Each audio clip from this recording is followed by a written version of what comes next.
Colosenses capítulo 3, verso 5. Dice la palabra hacer morir. La palabra aquí hacer morir es colócalo a un lado. Hazlo inoperante. No es simplemente una condición mental, es una actitud voluntaria. Es una proactividad en pro de esta verdad. Haced morir mi naturaleza carnal. Someter bajo el dominio de la palabra y del Espíritu Santo. Haced morir pues lo terrenal en vosotros. Y entonces empieza a hablar qué es lo terrenal. Fornicación, impureza, pasiones desordenadas, malos deseos y avaricia, que es idolatría. ¿Qué es la avaricia? ¿A quién adora? Al Dios dinero, a Mamón. Cosas por las cuales la ira de Dios viene sobre los hijos de desobediencia. La ira viene sobre ellos, no sobre nosotros. Usted no es hijo de desobediencia. Usted ha nacido de nuevo. Pero Pablo hace alusión a que esas son prácticas que le lucen a los que no son de Cristo. Pero ya nosotros que hemos sido liberados de la ley del pecado y de la muerte y hemos recibido en Cristo Jesús la libertad, hemos sido liberados de la cautividad del pecado, tenemos que tomar una decisión. El cristiano que nace de nuevo no necesariamente está libre de pecar. No necesariamente peca porque tiene una naturaleza carnal que aún cohabita en sí mismo. ¿Y cuál es nuestra obligación como hijos de Dios? Hacer morir, echar a un lado, someterlo bajo la palabra de Dios, en las cuales vosotros también anduvisteis. Fíjense, aquí está hablando del pasado. No podemos traer el pasado al presente. Vosotros también anduvisteis en otros tiempos cuando vivíais en ellas. Pero ahora dejad también vosotros todas estas cosas: ira, enojo, malicia, blasfemias, palabras deshonestas de vuestra boca. Pablo aquí está tocando primero las concupiscencias, los deseos del pecado que habitan en nuestra naturaleza carnal. Y ahora habla de los pecados que tienen que ver con nuestra relación interpersonal con otros. No mintáis los unos a los otros, habiéndoos despojado del viejo hombre con sus hechos. Y aquí da la idea de despojarse. Ya usted se quitó esa vestidura, ya usted está vestido de Cristo y revestido del nuevo, el cual conforme a la imagen del que lo creó se va renovando hasta el conocimiento pleno. Este conocimiento no es simplemente una percepción intelectual, es un entendimiento que viene de Dios. Tomando alusión a Romanos capítulo 12, verso 2, que dice: cambia tu manera de pensar para que cambies tu manera de vivir. Renovaos mediante la transformación de vuestro entendimiento. La palabra arrepentimiento es la palabra metanoia, cambio de mentalidad. Nosotros hemos cambiado de mentalidad. Lo que para nosotros antes era bueno, hoy en Cristo sabemos que no es bueno. Antes practicábamos hábitos placenteros, pecaminosos, y para muchos eso era bueno. Pero hoy en Cristo tenemos el entendimiento que eso desagrada a Dios, que es una sedición, es un agravio contra Dios y que destruye mi cuerpo, mi espíritu, mi vida. Donde no hay griego ni judío, circunciso ni incircunciso. Yo no estoy empezando, yo estoy dando una introducción porque ahora viene la prédica. Bárbaro ni escita, siervo ni libre, sino que Cristo es el todo en todos.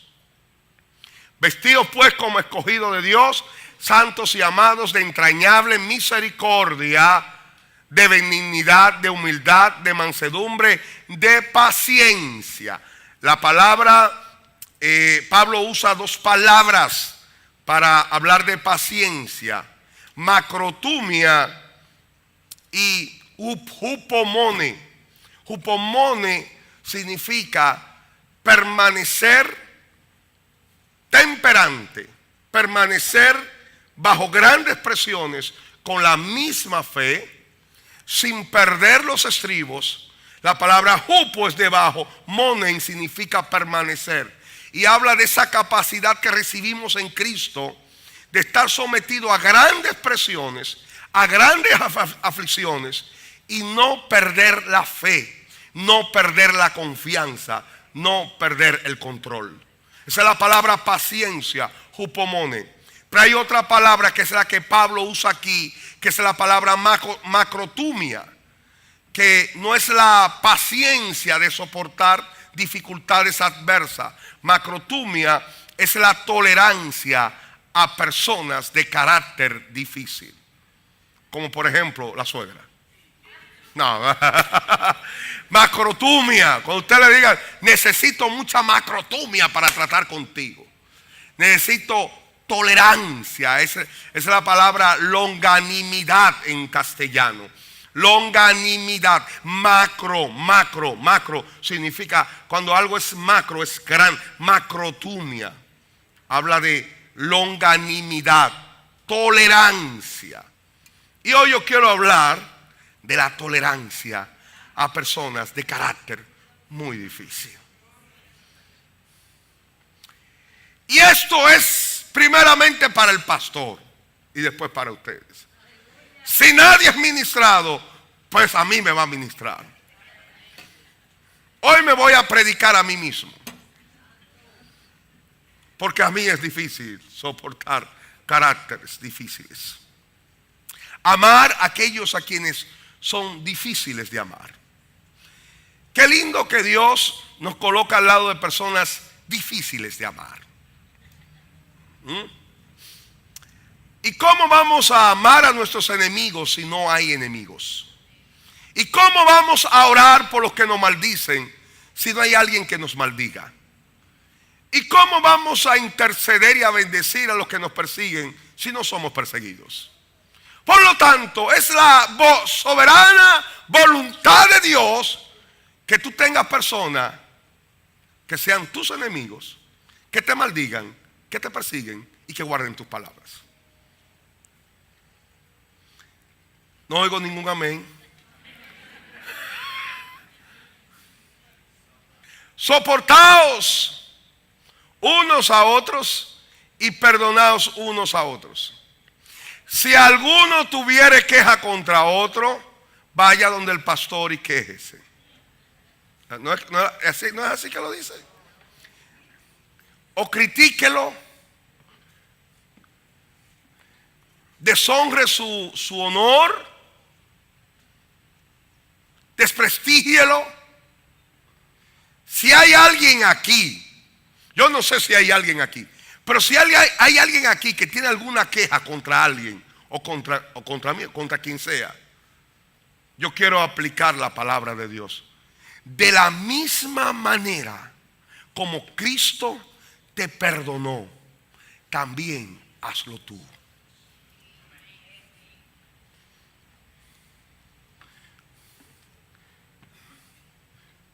Verso 14.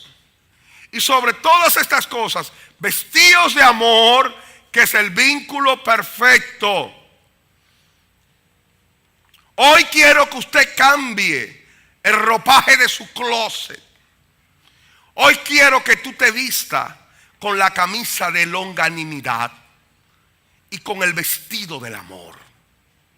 Que te maquille de tolerancia y que te coloque todo tipo de prenda de consideración y de comprensión. Y la paz de Dios gobierna en vuestros corazones. No pierda la paz, pues Dios tiene el control en medio del descontrol. Nadie te puede hacer daño, pues estamos en las manos de Jesús. Y si alguien te quita algo, es para Dios multiplicártelo y devolvértelo con más gloria, con más unción, con más poder. Y la paz de Dios, a la que asimismo fuisteis llamados en un solo cuerpo, y sed agradecidos. La palabra de Cristo mora en abundancia en vosotros, enseñándoos y exhortándoos unos a otros en toda sabiduría, cantando con gracia en vuestros corazones al Señor, con salmos e himnos y cánticos espirituales. Y todo lo que hacéis, sea de palabra o de hecho, hacedlo todo en el nombre del Señor Jesús, dando gracias a Dios Padre por medio de Él. Pablo habla aquí primero de sanar nuestro corazón de toda concupiscencia, de todo deseo desordenado. Y después habla de establecer relaciones sanas, aún con aquellos que son difíciles de tolerar. Y termina de manera magistral hablando de la adoración y de la devoción. Porque cuando estamos enojados, cuando estamos irritados, cuando nos sentimos indignados, se nos es difícil entrar a la presencia de Dios. Cuando nos sentimos abusados por algún hermano, por alguien de la iglesia, por algún familiar, por algún cercano, no hay paz en nuestros corazones. Y si no hay paz, ¿cómo vamos a adorarle? Y si existe resentimiento, ¿cómo vamos a exaltarle? Es que la paz con Dios influye poderosamente con mi paz con los demás. Es saber soportar y tolerar. Es saber amar a aquellos que tú sabes que hablan mal de ti. Aquellos que te sonríen, pero a la vez tú sabes que destruyen tu reputación y tu honor en tus espaldas. ¿Cómo podemos amar? De la misma manera como Cristo amó a sus enemigos. Estamos hechos de un material que es conforme a Cristo. Pedro dijo que somos participantes de su naturaleza y Dios jamás nos va a pedir algo que no estemos en capacidad de hacerlo. El cristiano está en toda la capacidad de amar, perdonar, tolerar aún a sus más acérrimos enemigos. Nosotros estamos en capacidad en Cristo de amar a aquellos que nos persiguen, de orar por aquellos que nos maldicen. Yo sé que es difícil, pero la impronta y la señal de que un hijo de Dios ha llegado a la madurez es cuando ama a aquellos que lo adversan. Yo quiero que veamos una gran verdad basado en toda esta introducción. Lucas capítulo 6, verso 12. Hoy vamos a ver algunos versos. Lucas capítulo 6, verso 12. Y yo no sé si alguna vez ustedes han leído o han estudiado a los 12 apóstoles. Existen algunos apóstoles como Pedro, Juan, que todos, Juan, Pedro, Jacobo, que todos nosotros lo conocemos al dedillo, ¿no?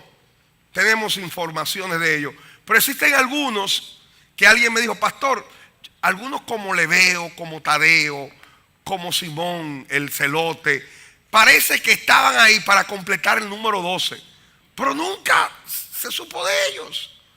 Claro, la historia habla de ellos, pero bíblicamente como que nosotros no tenemos informaciones de ellos. Hablamos, sí, claro, de Tomás, el Dídimo. Tomás era gemelo con otro hermano, por eso llamaban el Dídimo, que es un ícono de la duda, de la incredulidad. Y vemos muchas cosas, pero no tenemos tanta información. Habla de Felipe, aquel que llevó al maestro donde Natanael. Natanael, sabemos que la Biblia dice que era un verdadero israelita. Jesús dio testimonio de que él era un verdadero israelita, en la cual no habitaba la mentira. Este Natanael es Bartolomé, ¿no? Porque la lista de los apóstoles, ustedes van a ver que de un evangelio a otro cambian los nombres, pero son las mismas personas con diferentes nombres. Entonces, miren por favor la lista. Lucas capítulo 6, verso 12. En aquellos días, él fue quien Jesús al monte a orar y pasó la noche orando a Dios. ¿Por qué pasó Jesús toda una noche?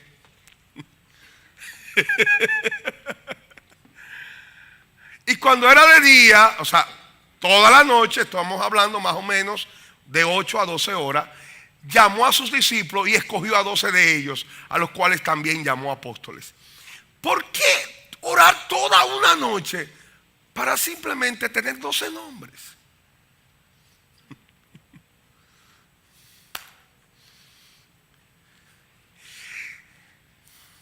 Si hubiésemos dado la responsabilidad a un departamento de recursos humanos de escoger a estos 12 hombres, jamás hubiesen escogido a los 12 que Jesús escogió. Porque en el departamento de recursos humanos del cielo no te escogen por lo que eres, sino por lo que no eres. Porque Dios escoge lo que no es para deshacer lo que es. A Simón, claro, todos lo conocemos, Simón. Os haré pescadores de hombres, a quien también llamó Pedro. Andrés su hermano, Jacobo y Juan, que eran primos hermanos de Cristo, hijo de Salomé. Salomé es esposa de Zebedeo y Salomé es hermana de María, primo hermano de Cristo. Jacobo y Juan, Felipe y Bartolomé o Natanael. Mateo, Tomás, Jacobo, hijo de Alfeo, y Simón llamado Celote. Judas, hermano de Jacobo, y Judas Iscariote, que llegó a ser el traidor. Toda una noche. Ahora, ¿qué nombres para mí sobresalen de aquí? 2 nombres. Mateo, inmediatamente, Mateo y Simón el celote. ¿Quiénes eran los celotes? Los celotes fueron un movimiento político nacionalista en el siglo I, fundado por Judas el Galileo, poco después de nacer Jesús. Fueron la facción más violenta del judaísmo de su época, enfrentándose frecuentemente a otras facciones como los fariseos saduceos, a quienes acusaban de tener codicia por el dinero. ¿Quién eran los celotes? Era un grupo revolucionario extremista, asesinos, extremistas, violentos. Jesús escoge a un celote, señores, a un revolucionario, a un terrorista, a un miembro del ISIS.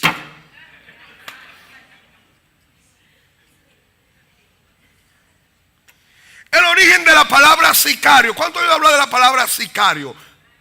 Para nosotros un sicario es alguien que ultima vidas por dinero, por lo regular. Pero la palabra sicario se remonta a los tiempos de Jesús, donde ellos tenían un puñal curvo que le llamaban sica. Dice,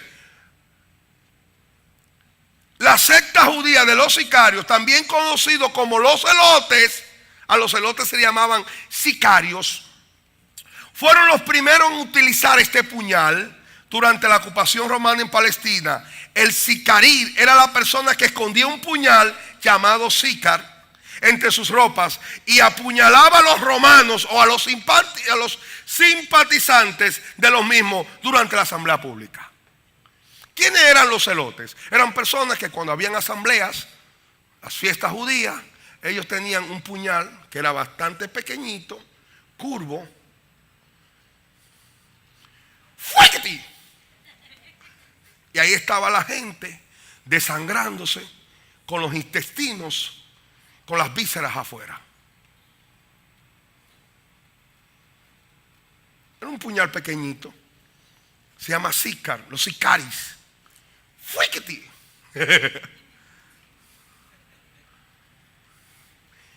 Este terrorista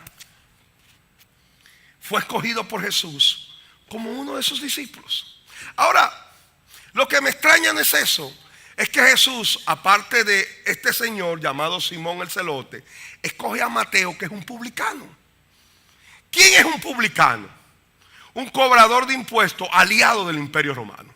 Un simpatizante extrema del Imperio Romano. Ahora, póngase a pensar qué hacen un grupo,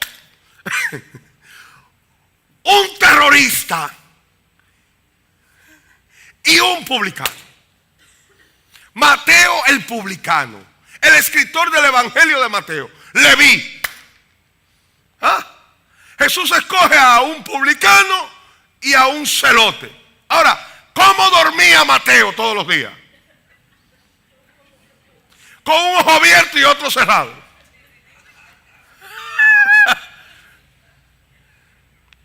Yo me imagino cuando iban a dormir a la intemperie. Por favor, Simón, duerme aquí. Mateo, maestro, al lado de él. No. ¿Pueden imaginarse cómo Dios escoge dos personas completamente distintas para unirla en un solo cuerpo? ¿Cómo Dios escoge a un Pedro que es ambivalente? Pedro es alguien que en un momento dado va de lo sublime a lo ridículo.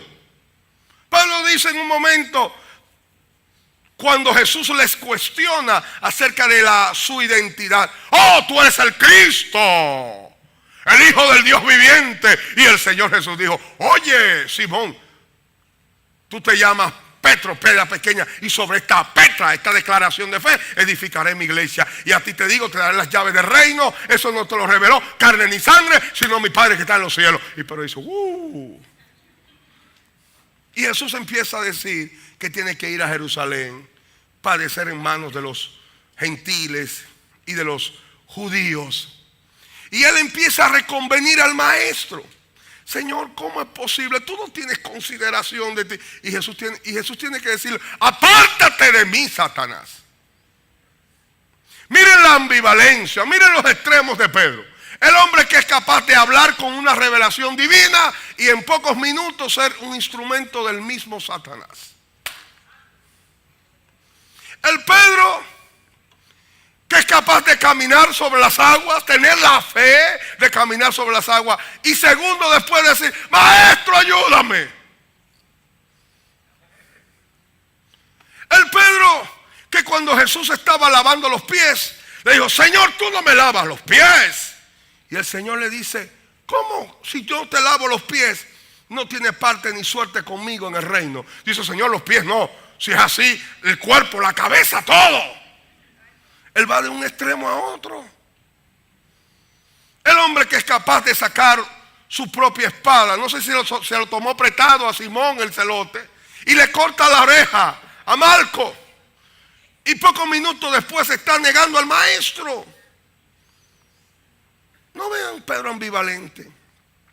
Pero no ven a un Tomás que está rígido en su posición de incredulidad.